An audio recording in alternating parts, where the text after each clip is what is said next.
We finished restoring your early 1970s Nishijin B Pachinko machine, and this quick start guide will show you how to set it up and play. Now you'll also want to watch the video that will show you how to install your machine into the cabinet that you purchased from us as well. Part of your machine, you want to make sure that this metal weight here is flipped around this way. Also, you need to lock your ball drain lever. This metal here and this part here, see how that pivots down? You need to push this over, and when you do, it'll release these two white arms so they can lock. Okay, now those arms are locked in place. So if you ever need to drain your machine, which we'll do later, you pull it like this, those levers will pull out of the way, all the balls. The lower track cover, this white part with the metal part here, if you squeeze these two tips, you can see it sliding the metal here, sliding it out, then you can lift it up and pull it out. To put it back in place, you just have to make sure that the back part, there's a slot you have to fit it into, and then you can drop it in and release. You have to have a cover over here, otherwise the balls won't enter into the jackpot assembly. Pachinko machines is this one ball seesaw, the white part back here in the wrong position with the right side down. That's incorrect. We need to put it in the right position. We need to pivot it up like this. There's two balls in here that act as counterweight, so the part goes up and down as you're getting jackpots. There is a pin right here. We're just going to push up on that pin and it'll reset the seesaw for us. That's correct. So I'm just going to go over the flipper assembly. There's nothing you really need to do here, but I want to go over it in case later down the road you have any questions or concerns. This long metal rod in back, as I pull down on the flipper from the front, you pull it all the way down, you can see a spring right here. This spring, when you let go quickly, it's what launches the Pachinko ball onto the playfield. Now what's happening is right here is a metal wire, and this wire is pushing this ball load lever. And as it's pushing that ball load lever, back here underneath there is another piece of plastic, and this plastic is moving that plastic. And as it moves that other one, that's what actually loads a ball into the shooter lane. You also have a wire here. It comes from your receiving tray down in bottom. If you ever win a whole bunch of jackpots and that bottom receiving tray starts to fill up, in order to prevent a jam from balls backing up into your machine, this wire will push your ball load lever out of the way. I gotta bend it a little bit, but it would push it out of the way. And then as you try and flip, you're not going to be able to load balls into your shooter lane. So once you take the balls out of the receiving tray, this will go back and you're ready to play. Connect the lights. We have it connected to a 9-volt battery here, and as we flip this over and connect it, the light in the top right will come on. This light comes on and stays on whenever your supply tray is low on balls. It's controlled by this switch here, so as I pour balls in the top, it'll push that weight down, turning off your light. So it'll come on and stay on when you're low. There's a light here in the center, so as you get a jackpot, it'll activate this switch here, and when that switch is activated, this will flash. It'll come on and then go back on. So you can run it off a transformer. You just plug this into the wall. The other end of it has a plug like you see on top of the 9-volt battery. Basically, if you want to run this off the wall, connect your plug to your plug. Just never connect this to the top of a battery. Supply tray.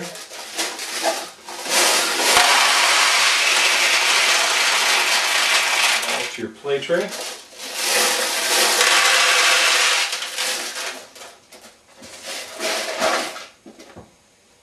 Okay.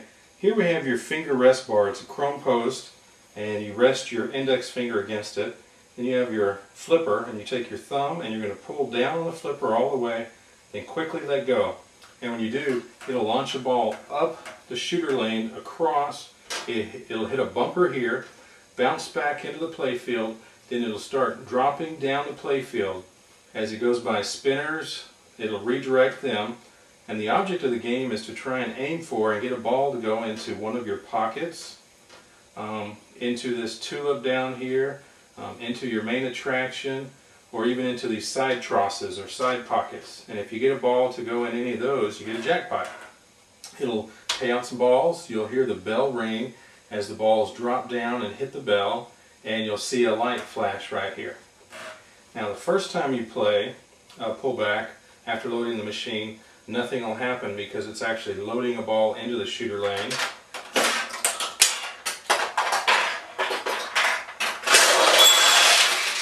Which I forgot I'd already done. So we shot, we had the ball come up and it went into the side tross. We got a payout of balls. Also when it went in, it closed. It has a feature where it's opened or closed. Right now it's jackpot. The ball will drop all the way down and exit through this hole and go down into either your bucket in the back of the machine, or for your cabinet it'll be in the white tray in the bottom.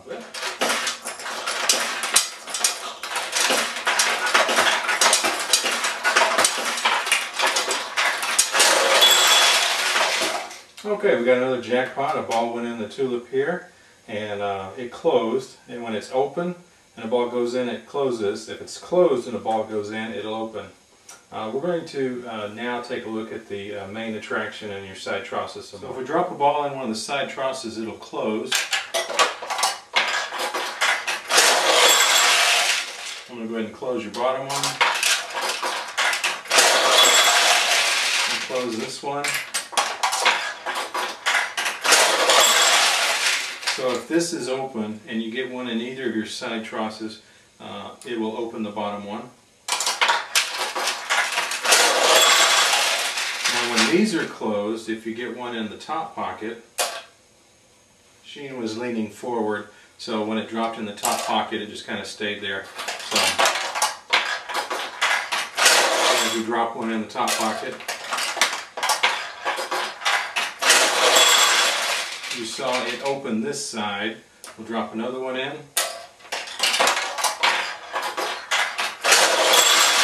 And open this side. So every time it goes in the top, it'll go one side or the other, whether it's open or closed. There's a part in the back that pivots one way and it pivots the other way. A lot of jackpots, you need to empty your play tray so that you can take those balls and refill the back of your machine. You can do that by sliding this lever over to the left, and when you do, the balls will roll from here down to your receiving tray, and you can scoop them out, put them in the bucket, and refill your machine.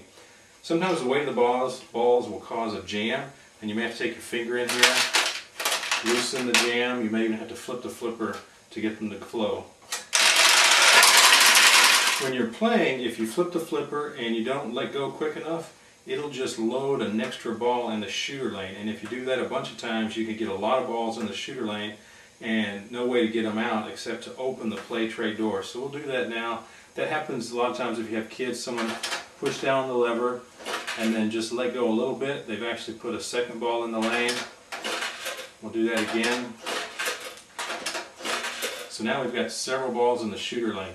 Now to open the play tray door, first we have to open the play field. There's a loop right here that you stick your finger through and lift up.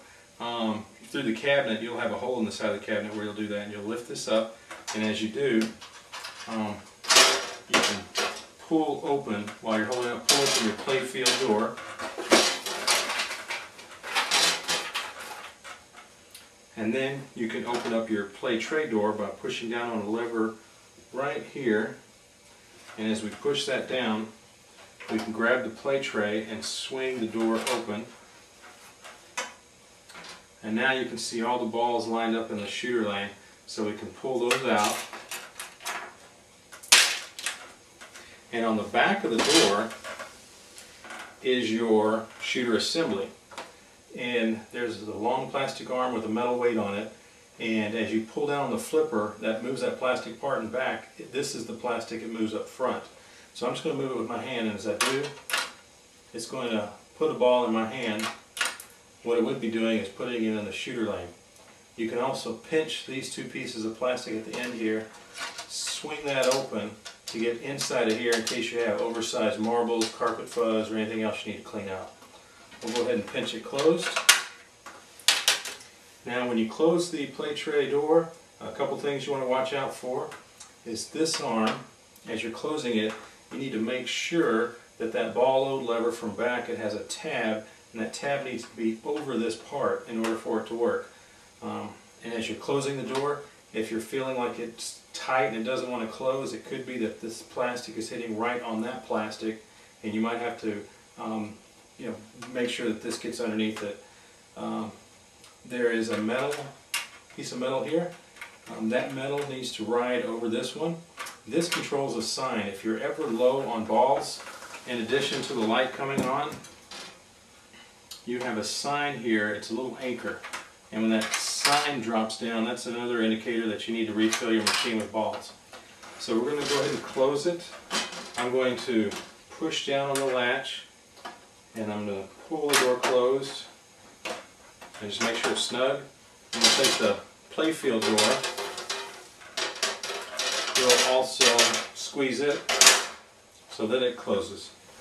Balls out of your machine, because you want to do that anytime you're going to lay down the machine or transport it. You don't want to have balls in there, because if you lay down with balls in it, they'll get in places they shouldn't, causing jams, and it's hard to get them out. So you want to take that ball drain lever, and you're just going to pull down on it. Balls from the supply tray, this track, through the turn, up to this point. But you still have some balls here, and then your jackpot assembly. And the way to get those out is just grab this rod here, you can even grab down here, and pivot it up and down.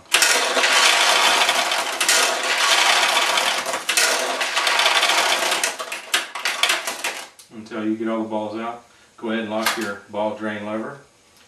Okay, that concludes this quick start guide. We sure hope you enjoy your machine.